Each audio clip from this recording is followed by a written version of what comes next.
This episode of Shadiversity is brought to you by my legendary supporters on Patreon. If you'd like to support Shadiversity on Patreon, visit patreon.com/Shadiversity. There's a link in the description as well, just to help you out. Shadiversity. Greetings, I'm Shad, and let's talk a little bit about gargoyles. Now, in the common language, gargoyle refers to a stone statue depicting some type of monstrous creature with bat-like wings. And I'm here to tell you that architecturally, and according to the original use of the word, that is completely incorrect. I'm not saying that it's incorrect to use it in this context now, just that historically and technically it is false. In architectural terms, the names of monstrous-style creatures that are put on buildings as adornments are known as grotesques. And these can be anything from dragons to chimeras to devils. And if there is any adornment on a building depicting a fantasy-like creature in this way that is not serving any other architectural purpose apart from being an adornment, it is a grotesque and not a gargoyle. So then, what actually is a gargoyle architecturally and historically? Well, it arises out of a unique kind of problem with stone architecture, and that is water. Now, water isn't generally an issue, but what I'm talking about is the rainwater runoff, the drainage. If large amounts of water runs down the side of stone walls, this can be a problem. It'll stain the stone wall, make it a kind of a weird color compared to the rest of the wall. It can also erode away the mortar and even the stone in some circumstances. And so to fix this, they built a stone type of spout that funneled the water off the wall so it would stream down like a small little waterfall in and of itself, not touching the stone wall at all. This architectural stone spout is what was originally called a gargoyle. Now, the word gargoyle comes from the French gargoyle.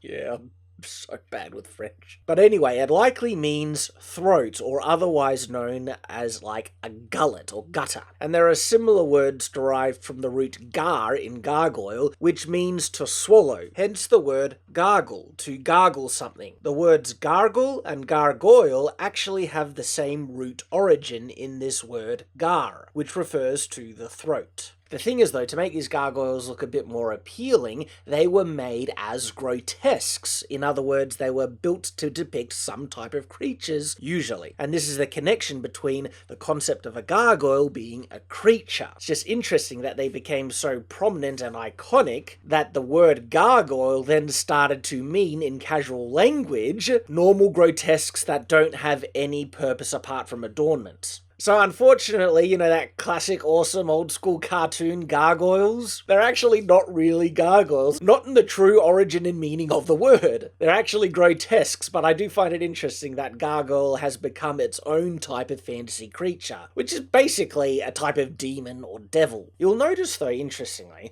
gargoyles are often positioned not near what you would see roof lines, they're just kind of sticking out of a wall. This solves an important kind of an issue in regards to trying to funnel water off the roof of a castle or any other stone building. You see, stone walls are usually thick, and the faces of these stone walls don't always go in line with the junction of the roofs behind them, meaning that the edges of the roofs usually sit below or a bit under the top of the stone walls, especially on square keeps. I've actually shown 3D models of square keeps in my videos, and one of the interesting questions that has come up in regards to them is people ask me, well, hang on, would the water just pool up in the crevice between the roof line and the wall, because the actual roof line is set down a little bit into the square stone walls? Well, the way they fix this, on one of the ends of the roof, or they could put it on both, there is actually a hole or channel that goes through the wall itself onto the other side, letting the water drain off, so then there would be no internal water runoff going inside the building itself. And to fix the problem of the water running down in a big stream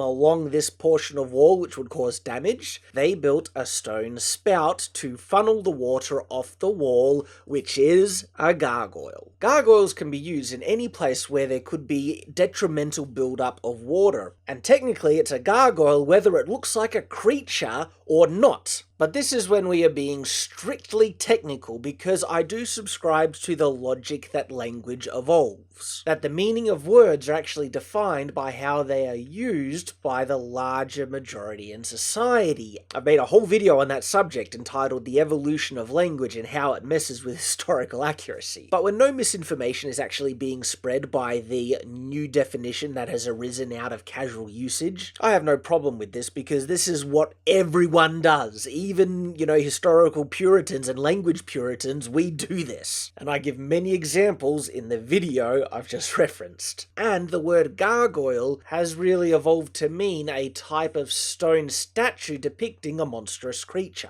Because we do have a word for this architectural stone component that does not look like a creature, and I've used it many times in this video. It's a spout. And a stone statue that looks like a monstrous type of creature has really evolved to mean gargoyle. But at least you know the original meaning and use of the word, how it started and evolved. And there we go, that's it. This is what a real gargoyle was originally, and their important use and function in regards to stone architecture, such as castles, Gothic cathedrals, and really any other stone type of structure in the medieval period and other times as well. Thank you for watching, guys. I hope you have enjoyed, and of course, I hope to see you again.